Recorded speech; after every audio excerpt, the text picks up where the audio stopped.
Helen Morris was born in the lands behind the ice walls, a place most of us cannot even imagine. Her father, William Morris, was a daring Navy navigator who crossed the ice walls into uncharted lands and uncovered truths that humanity was never meant to know. Please note, this video is a continuation of a previous upload where we explored the journey of William Morris. To better understand the context, we recommend watching that video first before diving into this one. If you enjoy our content, don't forget to like, subscribe, and hit the notification bell so you never miss an update. Welcome. Now, Helen steps forward to reveal the secrets her father died to protect. The existence of extraterrestrial civilizations, humanity's lost history before the last reset, and the custodians, the shadowy rulers who have kept humanity in the dark for centuries. At 9:15 a.m., Helen Morris sat in a small grey room, the air heavy with stillness. The room was in the walled lands, a place where humanity had once thrived, but now felt like a shadow of its former self. Helen had returned to the lands of her ancestors, where the weight of history pressed down on her. Her father, William Morris, had always believed in freedom for these lands, and Helen was determined to continue his mission. In the walled lands, life was rigid and controlled. This cannot be called life, she thought. The land was filled with people who had been manipulated into defending a version of history that wasn't their own. They had forgotten the sacrifices made by those who came before them, people like her father, who had fought to reveal the truth. Helen's father had died trying to expose the custodians, a hidden force that manipulated these lands and buried the true history of humanity. They ruled through division, drawing lines between people based on colors, beliefs, and borders. These divisions had caused countless wars and immeasurable suffering. The only just cause is freedom, her father had often said, and Helen carried those words with her as a guiding light. The land itself was harsh, filled with dangers that made survival difficult, yet Helen couldn't abandon it. The custodians, also called the Watchers or the Corrupt Brotherhood, are a parasitic force that has exerted its influence since the dawn of humanity. Helen learned much about their control through her father's work and the teachings of Shiki, a giant human who revealed hidden knowledge about the world. This knowledge spoke of other civilizations and the true history of Terra Infinita, lands beyond the known world, hidden behind walls of ice. Helen believed her work was urgent. The custodians had exploited humanity's weaknesses for centuries, using division, media manipulation, and fear to maintain their control. Living this life seems normal, Helen noted, but it's a life built on lies. She urged people to question everything they had been taught, to embrace empathy and unity, and to resist the conditioning that had numbed them into complacency. Returning to the lands her father had left during wartime, Helen found them unchanged, still trapped under the custodians' grip. Wars continued, not for freedom, but to perpetuate the division and control the custodians thrived on. Her father's words echoed in her mind. True security cannot come from governments, leaders, or parties. It's up to us to break free from those who pull the strings from the shadows. The Great Dome is a colossal, mysterious structure that surrounds and encloses 178 worlds, known as circle environments. Each of these worlds is unique, with its own climates, civilizations, and sometimes smaller domes within them. It is said to be the boundary of the known universe, and for centuries, it has been a source of both fascination and fear. Few have seen the Great Dome up close, and those who have attempted to cross it have met with failure. Legends speak of early explorers who tried to reach the other side, only to find the dome impenetrable. Some even claim that the dome can be touched, though no one truly knows its nature. These attempts and their failures have left a lingering fear, particularly among the colonizing civilizations that dominate these worlds. For them, The dome is more than a boundary. It is a barrier protecting their power. The thought of an external force breaking through and disrupting their control keeps them awake at night. Within the dome, travel between the worlds is a challenge. Smaller domes within the circle environments are also difficult to penetrate. Over time, advanced technology was developed to navigate these barriers, but crossing by air remains almost impossible. The safest method has always been through water, where natural passages sometimes open, connecting the inner and outer worlds like fleeting doorways. Portals have enabled some exploration but have also caused chaos. Many portals are unstable, and travelers have vanished after stepping through them. Some believe these people were transported to unknown places, while others think they were destroyed in the process. Despite these risks, efforts to create new portals continue. Independent lands also exist between the circle environments. These neutral zones were once used by early explorers as resting points during long journeys.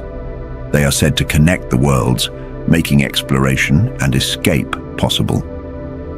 Many believe that the worlds within the Great Dome were created to be studied, to inspire a drive for freedom, and to eventually lead explorers to the celestial lands, an even greater mystery that lies beyond the dome. The Great Dome looms over these worlds, a constant reminder of their confinement and their potential. It holds secrets, challenges, and perhaps a path to freedom. But crossing it comes at a price few are willing to pay. The Custodians are a parasitic race driven by conquest and exploitation. Their technology revolves around attack and defense, and their relentless focus on colonizing and exploiting other lands and the beings they find there has made them a dominant force within the Great Dome. Their origins remain shrouded in mystery, but some theories suggest they are the product of a desperate fusion between their race and another, one that might have come from beyond the dome itself. This merger, it is said, created the formidable beings now known as the Custodians. The Custodians were among the first to venture beyond their own world, using their advanced technology to expand their reach. They moved from one circle environment to another, overwhelming the fledgling civilizations they encountered. Their power was unmatched, and their influence spread quickly as they explored the edges of the known worlds. However, their dominance has not gone unchallenged. The Custodians have been defeated twice in recorded history, each time by a different race. These rare defeats have not diminished their ambition or their thirst for vengeance. If they have not yet tried again, a warning goes, they soon will. They are the only race known to have attempted entry into the celestial lands, a mysterious and sacred place believed to be the origin of humanity. According to legend, every human carries within them the source, or life energy, tied to the celestial lands. This connection is said to make a clash between humans and Custodians inevitable.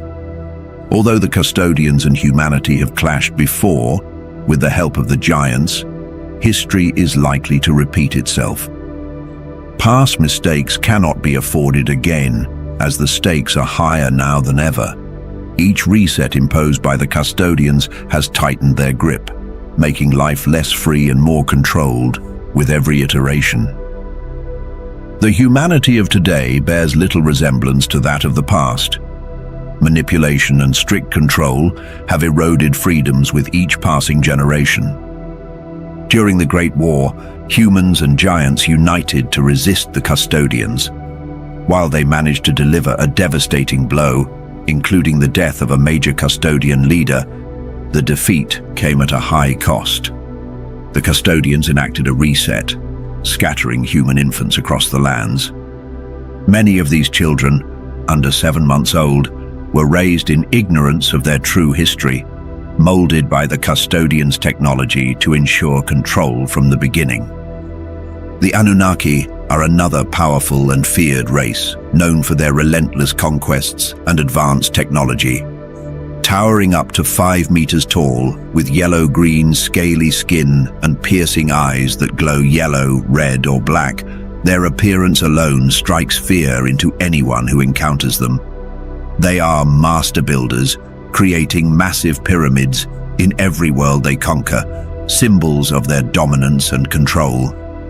Their technology is far more advanced than any other race in the Great Dome.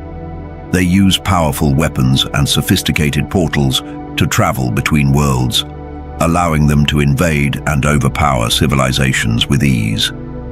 This technological edge has made them one of the most dangerous races, even more than the Custodians. The Anunnaki and Custodians have a complicated history. While the two races share a thirst for power, they have also clashed. In one great conflict, the Anunnaki defeated the Custodians. But instead of continuing the fight, they later allied with the Custodians. This alliance crushed the hopes of human and giant forces who had been fighting for freedom, leading to their defeat. The lands of the Anunnaki are harsh and unwelcoming. They live in dry, arid regions with little vegetation. One of the most dangerous features of their territory is the waters of Horus, which seem calm and inviting from a distance, but are filled with massive snake-like creatures, some over 55 meters long. These waters act as a deadly barrier, keeping intruders away. The Anunnaki are not just conquerors. They manipulate and shape the societies they dominate.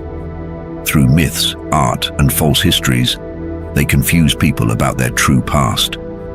Often depicted with animal-like heads and humanoid bodies, they have embedded their image into the cultures they control, ensuring their dominance is accepted as natural. Despite their alliance, tension always simmers between the Anunnaki and the Custodians. Both races seek total control, and their uneasy truce is built on convenience rather than trust. For now, they share the position of ultimate rulers within the Great Dome, but their rivalry remains a potential weakness. On the other hand, the Venusians were a peaceful people focused on spiritual growth. They didn't build weapons or fortresses, making them seem like easy prey for the Custodians, a colonizing force known for their brutality. Confident in their superiority, the Custodians arrived on Venus expecting a swift conquest. But as soon as they set foot on the planet, they were met by an unrelenting storm that covered the surface. At first they assumed it was natural, but the storm didn't let up. Days turned to weeks, and it became clear that this wasn't ordinary weather. It was a defense. The Venusians had retreated underground into advanced bunkers, equipped with technologies the Custodians couldn't understand. Every attempt to breach the bunkers failed. The Custodians tried explosives, blockades, and other tactics, but the Venusians had planned for every possibility. Frustration turned to dissent among the Custodians, and their forces began to collapse from within. As losses mounted, a Custodian leader sought a meeting with a Venusian representative. The details of their conversation remain unknown, but the Custodians left soon after, their invasion a complete failure. Venus remained free, its people safe underground, and the Custodians learned the cost of underestimating those they sought to dominate.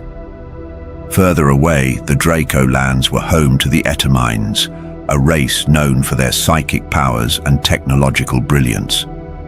Before they became the advanced society they are today, the Etermines faced an invasion by the Custodians. At the time, they relied on their knowledge of the land and underground tunnels to resist, but the Custodians' superior technology eventually overwhelmed them. Despite their defeat, the Etermines rebuilt and turned their lands into a hub of innovation. They formed alliances, including one with the Greys of Orion, and strengthened their defenses. Though they are at peace now, the Etermines have not forgotten the Custodians, and may one day seek revenge. Mars tells a darker story. Once a thriving world, its people valued community and spiritual growth over warfare. When the Anunnaki arrived, the Martians fought back with everything they had.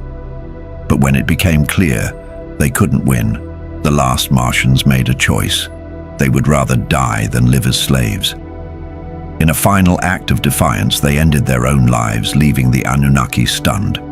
Mars was left empty, its civilization wiped out, and the Anunnaki turned it into an experimental zone. Today, it's a place of constant conflict, with different races, including a small human colony, living under the watchful eyes of the custodians and Anunnaki. The Neptunians had a different fate.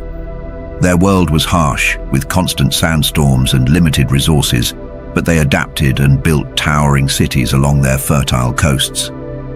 When the Anunnaki arrived, they pretended to be allies, offering technology in exchange for cooperation. But this was a lie. The Neptunians were betrayed, their resources stolen, and their freedom stripped away. At first, they accepted their defeat, but the Neptunians couldn't be kept down for long. They rebelled, turning Triton into the center of a bloody conflict. The Anunnaki eventually withdrew, leaving Neptune free but scarred. The Uranites, giants with incredible vision, lived in the icy lands of Uranus. They were initially ignored by the custodians, but that changed when vast mineral deposits were discovered beneath their land. The custodians launched a brutal campaign, enslaving the Uranites and leaving their land covered in craters from relentless mining. Confined to a central region called Titania, the Uranites now struggle to survive, their civilization a shadow of what it once was. The lands of Jupiter are vast and diverse, home to numerous territories, each with its own identity and culture. However, their history is marred by division and conflict, much of it orchestrated by the Anunnaki.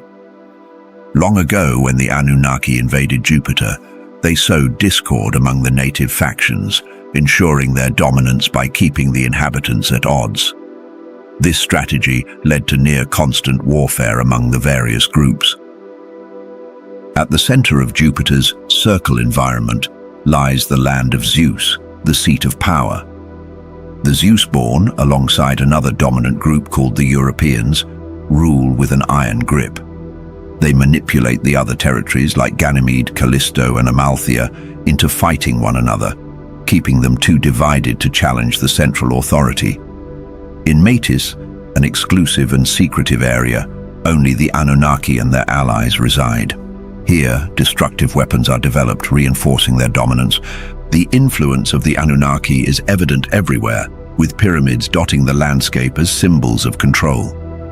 These lands, while rich in history, remain plagued by the divisions that were deliberately inflicted upon them. Nearby, the lands of Pegasus tell a story of hope and tragedy. The Lanteans, a race of winged beings, once thrived here, known for their extraordinary metallic wings and peaceful nature. They focused on exploration rather than conquest, a choice that left them vulnerable when the custodians arrived. At first, the Lanteans tried to cooperate, sharing their technology in hopes of coexistence. But the custodians betrayed them, seizing their resources and exploiting their advancements for their own gain. Realizing their mistake too late, the Lanteans fought back. Their rebellion was fierce but ultimately unsuccessful, leading to devastating massacres. Some say the Lanteans were wiped out, while others believe remnants of their kind survive, their stories woven into myths of angelic beings. Farther away in Aldebaran, the Taurians stand as a testament to resilience and transformation. These towering beings, resembling the legendary Minotaur, once had a dark reputation for feeding on human flesh. Over time, however, they evolved into protectors, helping other races escape extinction.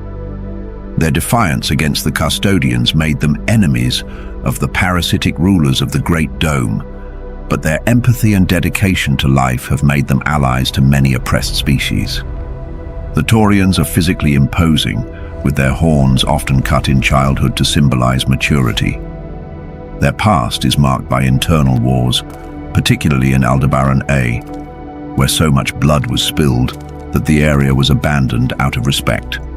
Today, they live across various worlds, their spiritual growth and technological expertise serving as a beacon of hope. The Saturnians, meanwhile, have never known subjugation. These colossal beings, standing up to 14 meters tall, possess unparalleled psychic abilities and advanced technology. When the Anunnaki attempted to infiltrate their lands, they quickly realized conquest was impossible. Instead, they sought a truce. But the Saturnians, united in their decisions and free from hierarchies, refused to aid the Anunnaki's schemes, especially their plans to penetrate the celestial lands. Saturnians are serene and harmonious, relying on collective decisions to guide their civilization. Their presence has left an indelible mark on the known lands, often misinterpreted as myth due to custodian manipulation. Alongside the Anakim giants, they remain a formidable force against the custodians and Anunnaki. In the Orion lands, the Greys dominate with their unmatched scientific and psychic capabilities. These small beings have been integral to the custodians' efforts to conquer the celestial lands, though their experiments on other races, particularly humans, have earned them a reputation for cruelty. The Greys' lack of empathy is evident in the many harrowing accounts of abductions and genetic tests. Despite their advanced technology, the Greys have suffered defeats. During the time of Tartary, they attempted to control the known lands, but were overthrown by an alliance of giants and humans. Their leader was killed, deepening their hatred for humanity. While they colonized independent lands, they have never been able to dominate a full circle environment on their own. The Pleiadians offer a stark contrast. Tall and ethereal, they are known for their spiritual wisdom and dedication to improving life. Their ancestors fled to the Pleiades after surviving the Battle of Asgard.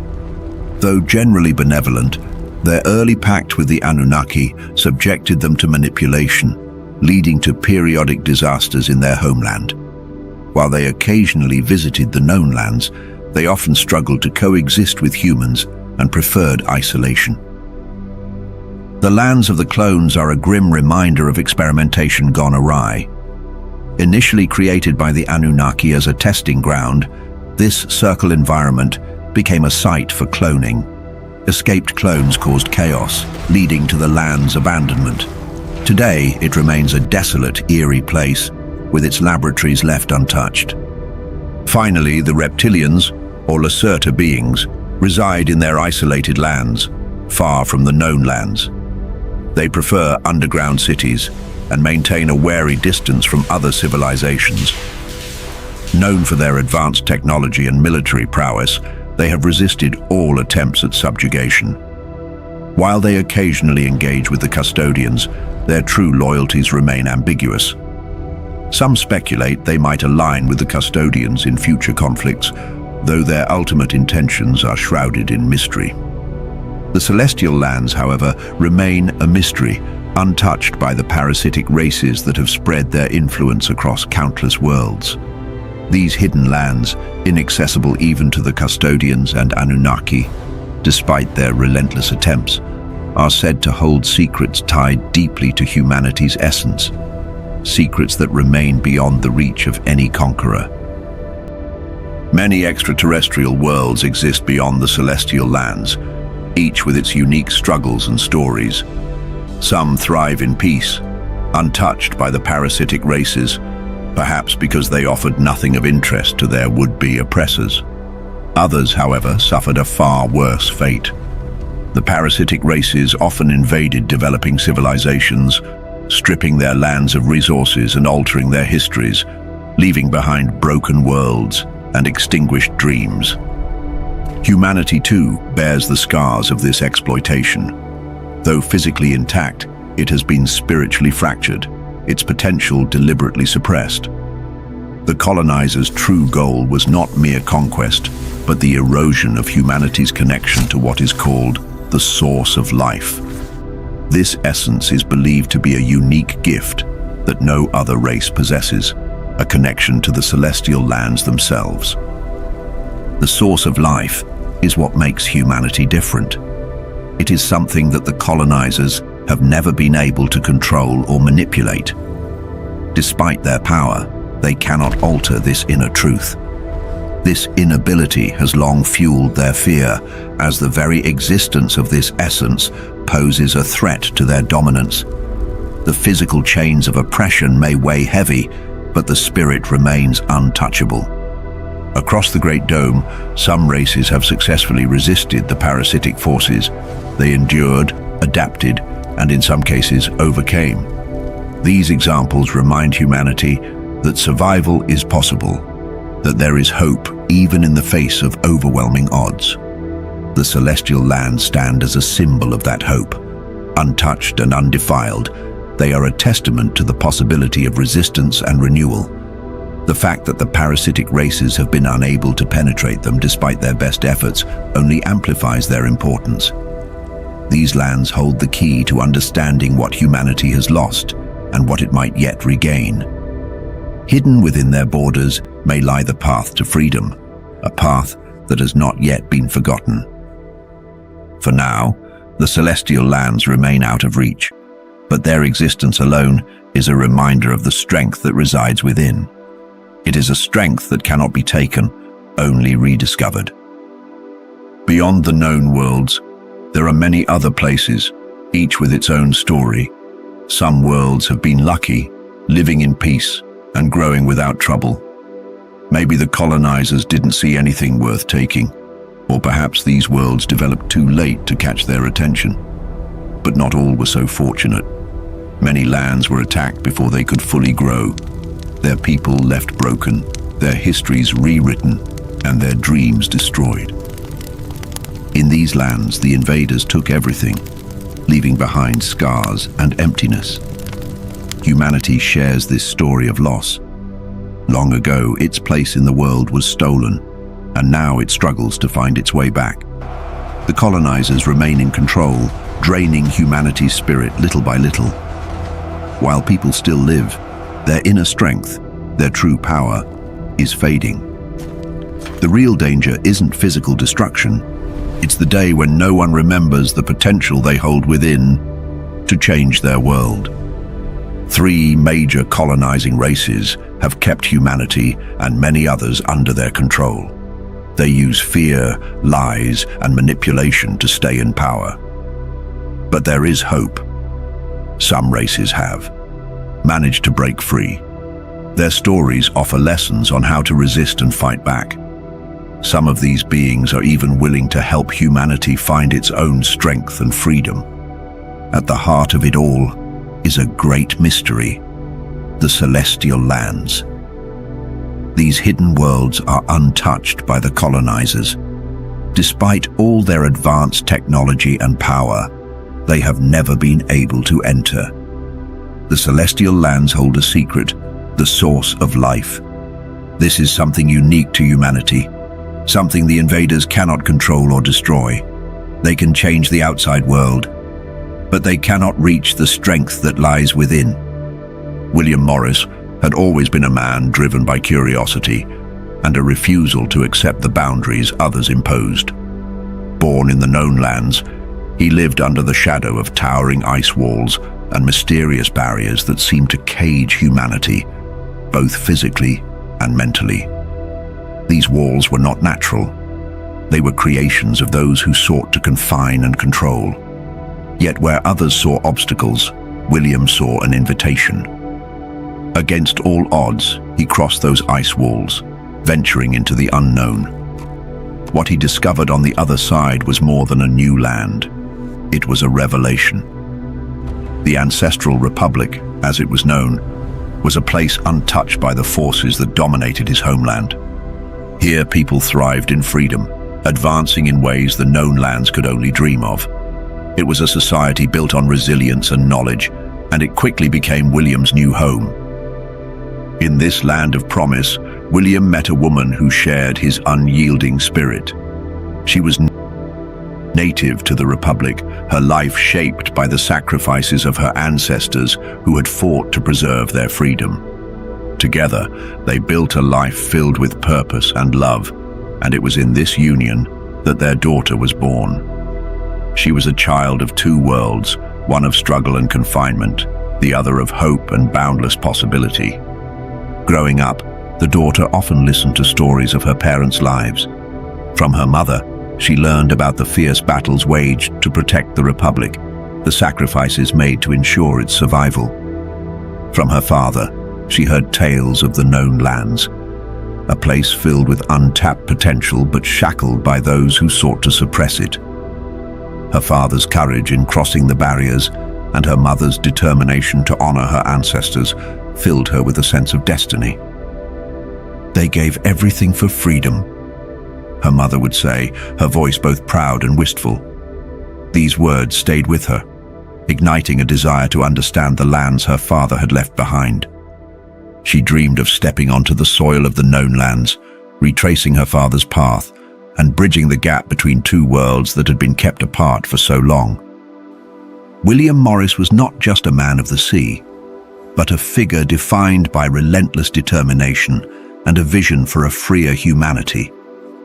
At the age of 34, he had already earned his place as a seasoned member of the Continental Navy, but it wasn't his military rank that set him apart. It was his unwavering refusal to accept the status quo. His journey would be shaped by one fateful meeting with a man named Butler, a figure shrouded in secrecy and intrigue. Butler, like William, was no stranger to navigating uncharted waters. He had been born in the ancestral Republic, a land beyond the ice walls, and was deeply embedded in the struggle to reclaim what humanity had lost. His expertise wasn't limited to maps and compasses. Butler led the Naval Council of the Republic, a position that made him the mastermind behind daring infiltration missions into the known lands. Together, these two men forged a plan that would test the limits of courage and strategy.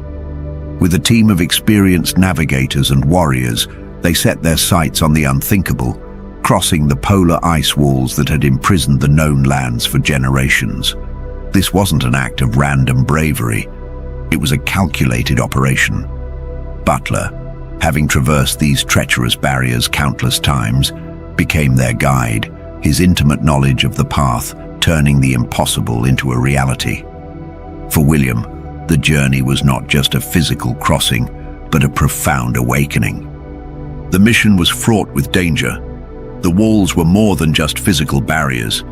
They symbolized the grip of a parasitic power that thrived on keeping humanity divided and subdued. Threats loomed at every turn: hostile forces, the harsh environment, and the ever-present risk of discovery. Yet the team pressed on, driven by the belief that the known lands were not meant to remain in chains.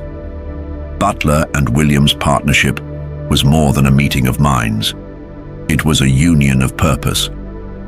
Butler had visited the known lands more times than history would ever record, infiltrating their depths to prepare for this moment. Together they envisioned a humanity that could break free, one that could challenge its colonizers and reclaim the freedom it had long been denied. While the road ahead was steep, both men knew that waiting for change was not an option. Action was their only course, even if the odds were stacked against them. The mission wasn't just about survival, it was about hope. William and Butler weren't simply fighting to escape the known lands, they were laying the groundwork for something greater, an alternative plan to ensure humanity's survival before the next great reset. It wasn't just a rebellion against the colonizers, it was a race against time to save humanity's essence from being erased once and for all. The near lands, also called the Ancestral Republic, are a place hidden behind ice walls and mountains, home to the survivors of a great war. These people are the descendants of humanity before the last reset, a time when everything familiar was destroyed. Their lands are not only a refuge, but a symbol of resilience and survival. Long ago, their ancestors fled from a terrible war that left them no choice but to escape or perish. Those who survived crossed the barriers and created a new life far from the destruction. These ancestors came from all parts of the known lands, bringing their languages, cultures, and stories with them. Over time, the diverse groups blended into a unified community, forming a unique identity while holding on to the memories of the world they left behind. In the Republic, people still remember the sacrifices that made their survival possible. One story often told is of the giants, beings who helped countless families escape the devastation. Without them, we wouldn't have made it, the elders say. The giants carried children and families to safety, saving lives when all seemed lost. The gratitude for their bravery is passed down through generations. The people of the Republic speak a mix of languages, with their native tongue being most common. Yet they work hard to keep the old languages alive, especially in the smaller communities. The larger cities often lose touch with these roots, but there's a collective effort to maintain the connection to their past. The war that forced their ancestors to flee was devastating. Millions perished, including a young woman's grandfather, who fought bravely until the end. Her mother, just a baby at the time, was carried to safety by her grandmother. Stories like this are told with deep emotion, a reminder of the price paid for their survival. Long ago, when the known lands were still alive with dreams of freedom, an alliance formed between humans and a race often whispered about in myths, the giants. These beings were not the terrifying creatures of folklore, but powerful allies who believed in the potential of humanity. They came from far beyond the barriers of ice and mountains, drawn by the hope that together they could overthrow the oppressive reign of the Custodians. At the heart of this alliance was the Great Tartary, a thriving civilization where humans and giants worked side by side. It was a place of innovation, strength, and unity, a testament to what could be achieved when differences were set aside. The Tartary was a beacon of hope, its people daring to dream of a world free from the manipulations of their colonizers. But such defiance could not go unnoticed. The Custodians, whose control stretched across the known lands, saw this unity as a direct threat to their dominance. They acted swiftly, not just to dismantle Tartary, but to erase it entirely. Maps were redrawn, histories rewritten, and the giants, those noble allies, were recast as villains in the tales that survived. They were painted as enemies of the gods, their true intentions buried beneath layers of deceit. The giants, however, had only ever sought to protect. Their mission was to preserve the spiritual growth of humanity, a potential the Custodians feared above all else. For the colonizers, controlling the physical world wasn't enough. They sought to suppress the very essence of human resilience and hope. The battle for freedom came at a great cost. The alliance between giants and humans waged a war like no other, their combined strength shaking the foundations of the Custodians' rule. Victory was almost within reach, but the Custodians were relentless. In the end, the battlefields of the known lands were left stained with the blood of those who had dared to dream. The oceans that bordered these lands became silent graves for the fallen, a testament to the price of defiance. In the wake of their defeat, the giants disappeared. They retreated into the shadows, choosing to remain hidden rather than risk bringing further harm to humanity. Their retreat was not a sign of surrender, but an act of wisdom. They had seen the consequences of their actions and understood that the time was not yet right for liberation. The Great War began with such speed and ferocity that there was no time for preparation or understanding. The Custodians, true to their methods, launched a direct assault on the major cities. Their strategy was calculated and brutal: strike at the heart of power, dismantle the core, and let the rest crumble. The chaos that followed was their weapon, a tactic perfected over countless conquests. Before the war, the giants had warned humanity of the Custodians' intentions. They spoke of plans to contaminate the air of this world, a tactic that had been employed on other continents beyond the domes. At the time, little was known about those distant lands or the true extent of custodial greed and hostility. The giants, with their ancient knowledge, brought humanity insight into the Custodians' methods, their weaknesses, and their relentless hunger for control. The alliance between humans and giants had transformed the Great Tartary into a beacon of resistance. It was not built overnight. Through meticulously organized plans and unity, Tartary advanced rapidly, creating an unprecedented challenge to custodial rule. Everything moved with the precision of a great clock, a testament to the determination and ingenuity of its people. The giants brought their strength and wisdom, while humans contributed resourcefulness and ambition. Together, they forged a society that the custodians could not ignore. But the custodians were unwilling to admit the threat posed by Tartary. The walls of ice and other barriers that now divide the world did not exist then. The continents, though slightly altered, were freer and more connected. The custodians used their power to reshape these lands after the war, crafting a new beginning that concealed their near defeat. They twisted the environment and erased the truth, ensuring that no memory of Tartary's defiance would remain. The custodians labeled the giants as barbarians, deriding their strength and unity. Humanity, in turn, became the target of their deepest disdain. The war was not just a battle for territory. It was a war against the very essence of freedom and cooperation. The custodians sought to dismantle the bond between giants and humans, fearing what could be accomplished when two such forces united. Though the custodians ultimately reclaimed their grip on the known lands, the legacy of the Great Tartary and the sacrifices of the giants and humans who fought in its defense remain. Their story, buried beneath layers of lies and manipulation, is a reminder of what was almost achieved, a near victory over an enemy thought to be invincible. Even now, whispers of the Great War and the courage of those who fought in it linger, waiting for the day when humanity might rise again and finish what was started. The fall of the great cities began with an ominous sign, a thick, suffocating black smoke that crept through the streets like a living shadow. It marked the arrival of the custodians' wrath, a calculated retaliation that would dismantle an empire built on hope and unity. This empire, the Great Tartary, had been a beacon of human and giant collaboration, a rare era where knowledge and technology were shared to create a society capable of standing against oppression. The giants had brought humanity tools and ideas beyond anything they had ever imagined. Together, they achieved remarkable progress, using their combined intellect and strength to challenge the dominance of the custodians. But even with their advancements, the Great War came faster than anyone had expected.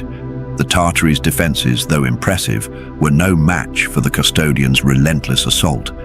The custodians aimed straight for the heart of Tartary. Their attacks were ruthless, leaving cities in ruins and morale in tatters. A great flood followed, devastating the lands further. Hope flickered as the Anakim, a faction of giants who had allied with humanity, fought valiantly using their advanced technology. But not all giants stood united. Some, seeing the odds stacked against them, chose not to fight, believing resistance was futile. Despite the divisions, the spirit of resistance burned brightly in Tartary. For a brief, electrifying moment, there was a glimmer of possibility, a chance that they could achieve true freedom. That hope, however, came at a cost. The custodians, weakened by the fierce resistance, retaliated with measures so brutal that the land itself bore the scars. They poisoned the air, altered climates, and erased entire histories. They reshaped the known lands with walls of ice, burying the memory of Tartary beneath layers of manipulation. This war was not just physical, but spiritual. The custodians knew that to truly subjugate humanity, they needed to hollow out its soul. They created a system of control that extended into every facet of life, a system designed to strip people of their ability to question, to hope, to resist. Through propaganda, they rewrote reality, convincing the masses to accept lies as truth. Those who dared to challenge their narrative were ridiculed, ostracized, and silenced. And yet, in the shadows of despair, there remained a flicker of defiance. The giants, though largely defeated, continued to aid humanity in secret. They refused to abandon the fight, driven by the memory of the sacrifices made in Tartary. Their presence was a reminder that not all was lost, that even in the face of overwhelming darkness, there were those who would not yield. The custodians' greatest weapon was not their technology, but their ability to manipulate belief. They turned truth into a lie, and a lie into an unquestionable fact. If the sky were declared pink, the storytellers warned, the world would repeat it until it became law. Few would dare to look up, and fewer still would speak out if they saw otherwise. This chilling reality is why the fight continues. For those who know the truth, the battle is not just for land or power, but for the very essence of humanity. The great cities may have fallen, but their story lives on in those who refuse to let the flame of freedom die. And as long as there are whispers of resistance, the hope for a better future remains. The last reset in the known lands was unlike anything before it, devastating, calculated, and relentless. It marked the end of an era where humans and giants had come tantalizingly close to breaking free from the parasitic oppressors who controlled their world. Victory seemed possible at one point. The giants, with their advanced knowledge and unyielding strength, had joined humanity in their struggle, and for a fleeting moment, they held the upper hand. But the tide of war turned, and the fall of the four great centers sealed their fate. The war left unimaginable destruction in its wake. Cities once bustling with life were reduced to ruins, engulfed in flames, or buried in darkness. The custodians, desperate to regain control, unleashed weapons beyond comprehension. There were whispers of technology that could petrify living beings, a cruel echo of atrocities committed in the distant past. Those who survived described a nightmare: homes vanished, loved ones lost, and a flood of mud and water that swept away everything in its path. This flood, now known as the Mud Flood, was no ordinary disaster. It was a deliberate act, a calculated move to reset the world. The custodians had initiated it prematurely, cutting short the development cycle they had imposed on humanity. Normally, resets occurred when a civilization reached a predefined limit of years, a cruel experiment in controlled growth. But the war's intensity forced their hand. Survivors of the reset emerged into a new world, one where remnants of the past were buried beneath layers of manipulation. Monuments and structures from the old world still stood, resilient against time and war, but they became relics of a history rewritten. The custodians mixed truth with lies, creating a narrative so distorted that understanding the true sequence of events became nearly impossible. The reset was brutal.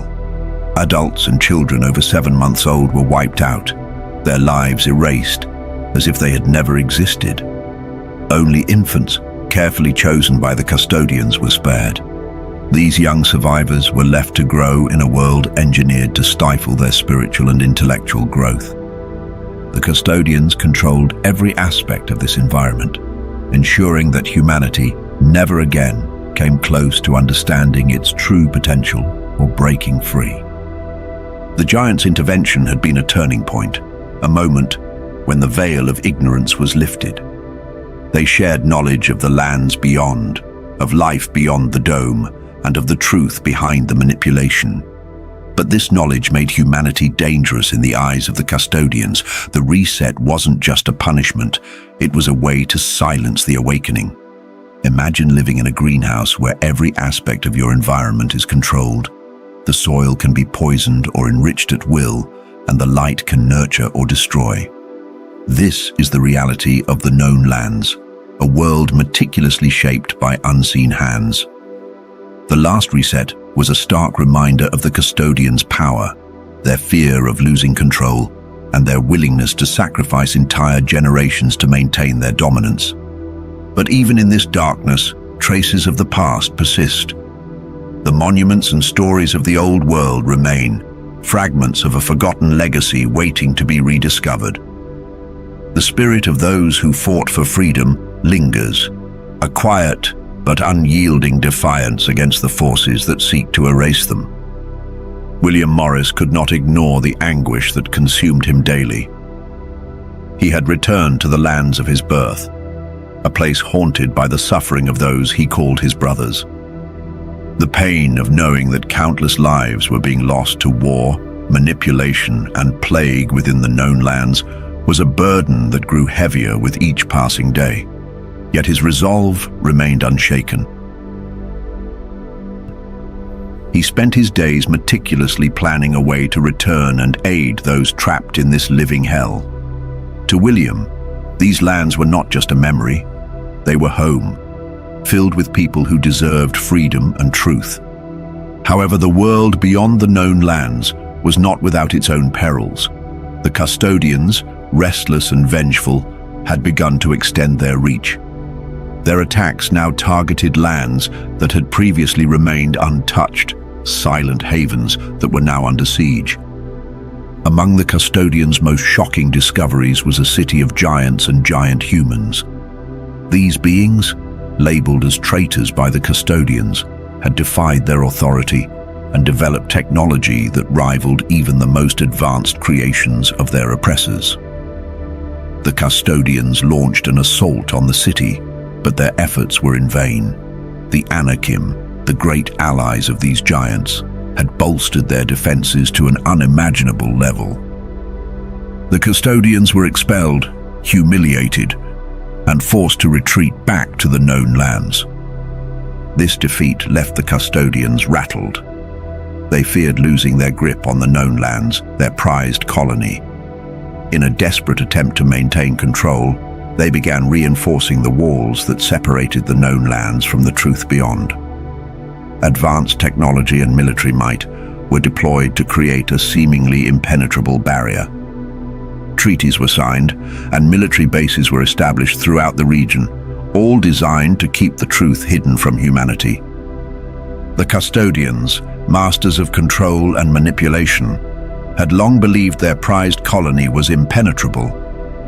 Yet beneath their radar, a network of infiltrators had been quietly growing, numbering over 14,000.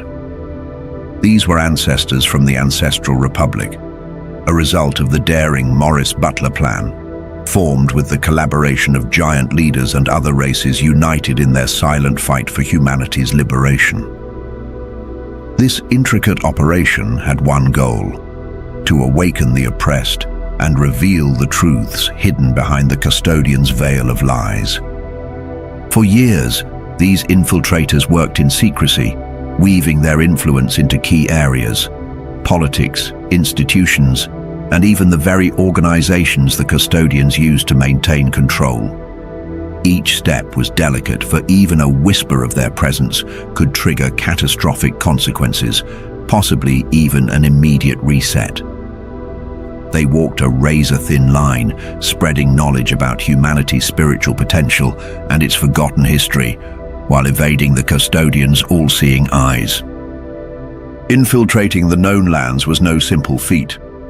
The barriers were fortified with advanced technology, including radars capable of triggering earthquakes, and military bases patrolled the perimeters relentlessly. Yet the infiltrators, with the aid of advanced technology and unparalleled determination, managed to slip through. For a time, their efforts seemed unstoppable. Then came the event that changed everything.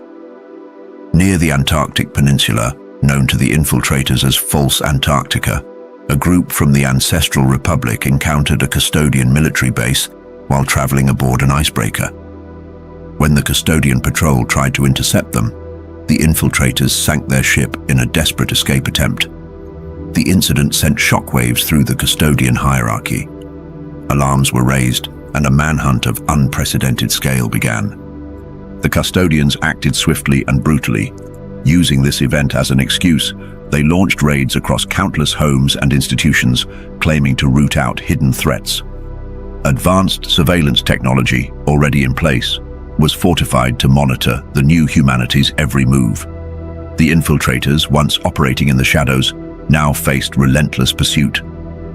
The fallout was devastating. Many of the 14,000 infiltrators were forced to retreat, their mission compromised. Some were captured and met with unspeakable torture, punished as traitors to the custodial regime.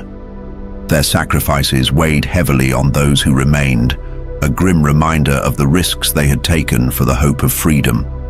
Among those who returned was Captain Butler. The death of William Morris marked one of the darkest moments in the struggle for humanity's liberation. It was a day that etched itself into the hearts of those who fought alongside him. Butler, a man hardened by war but broken by loss, approached Helen and her mother with a limp, his wounds evident in both body and spirit. Every step he took toward them felt like an eternity, and when he finally reached them, he could no longer contain his grief. Tears filled his eyes as he delivered the news that no one wanted to hear. William Morris had fallen. He had died near the Antarctic zone, a victim of the custodians' desperation. In their panic to maintain control, the custodians had distributed advanced technology to certain human leaders within the known lands. Technology that even those leaders didn't fully understand. The custodians, seasoned in war but blinded by fear, had underestimated the dangers of their actions. This decision put their own colony at risk, as they armed a population that could barely wield such power responsibly. The tragedy unfolded during a return mission. William was aboard a ship known as Iron Blue, accompanied by ancestors and newly awakened humans who were attempting to escape the oppressive confines of the known lands. As they crossed the Antarctic skies, their ship disintegrated mid-air. The custodians had created an invisible barrier near the dome, a last-minute defensive measure to block the air route that the ancestors had discovered. The barrier obliterated the Iron Blue, taking William's life along with many others. Butler, who had been traveling in a separate ship, narrowly survived. When he recounted the events, his words painted a picture of chaos and betrayal. The custodians, in their bid to suppress the resistance, had unleashed a storm of destruction that spiraled out of their control. It wasn't just the ancestors and their allies who suffered. The technology they handed over sparked conflict within the known lands, as countries turned these deadly tools on each other.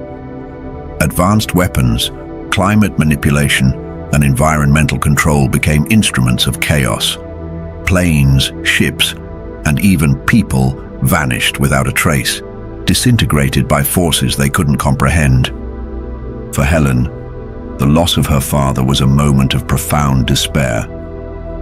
Was it all worth it? She questioned. The cause that William had fought for seemed hopeless, a battle against insurmountable odds. But with time, that despair transformed into resolve. They came to understand that William's sacrifice wasn't in vain. His dream of freedom and his unwavering belief in humanity's potential became a beacon of hope for those left behind. The custodians' actions, however, left the known lands in a state of peril. The technology they introduced fueled wars and deepened divisions among the nations. Leaders wielded their newfound power recklessly, threatening global destruction through biological weapons and other catastrophic means. The custodians themselves feared that humanity might turn this technology against them, though such a scenario seemed far removed from reality. The more immediate threat was the prospect of another reset, a complete erasure of humanity's progress, initiated out of the custodians' fear of losing control. The fight for humanity's liberation has not ended. In fact, it has only grown stronger, fueled by the sacrifices of those who have come before. William Morris's death, though a devastating loss, ignited a deeper resolve within the Republic. He had been a symbol of hope, a bridge between the known lands and those yearning for freedom. His memory strengthened the resolve of those who remained steadfast against the custodians' relentless grip. The plan, while delayed, was never abandoned. Progress takes time, especially when the true battle lies not just in the physical world, but within the human mind. The custodians' greatest weapon is psychological control, a ceaseless barrage of thoughts, fears, and divisions implanted to keep humanity fragmented. These voices, the doubts, insecurities, and endless competition, are their tools of oppression, designed to wear people down and stifle their spiritual potential. Yet humanity endures, proving its resilience in the face of unimaginable adversity. The path forward requires a profound shift. Humanity must learn to silence these intrusive thoughts, to reconnect with the innate strength that has kept it standing despite generations of manipulation. The key lies in teaching future generations their true potential, shielding children from the distractions and divisions the custodians deploy to mold them into obedient followers. Through media, science, and education, they control the narrative, using trusted figures to ridicule and discredit any who dare to challenge their authority. But the answer is not to reject these systems outright. It is to infiltrate them, to excel within them, and to dismantle the corruption from the inside. The Republic has a different vision, one that fosters genuine scientific advancement and spiritual growth. The ancestral knowledge and the contributions of the giant humans, once hidden or destroyed by the custodians, remain vital to this effort. This lost legacy holds the keys to ending the cycle of control and conditioning. It's a monumental task, but one made possible by humanity's unique essence. As the source of life, humanity carries within it an unparalleled connection to the Great Dome and possibly to other worlds beyond. Other races have defeated the custodians before, proving that liberation is achievable. But humanity's potential is singular, something the custodians fear and cannot fully understand. It is this potential, this connection to the essence of existence, that makes humanity a pivotal force in the struggle for freedom.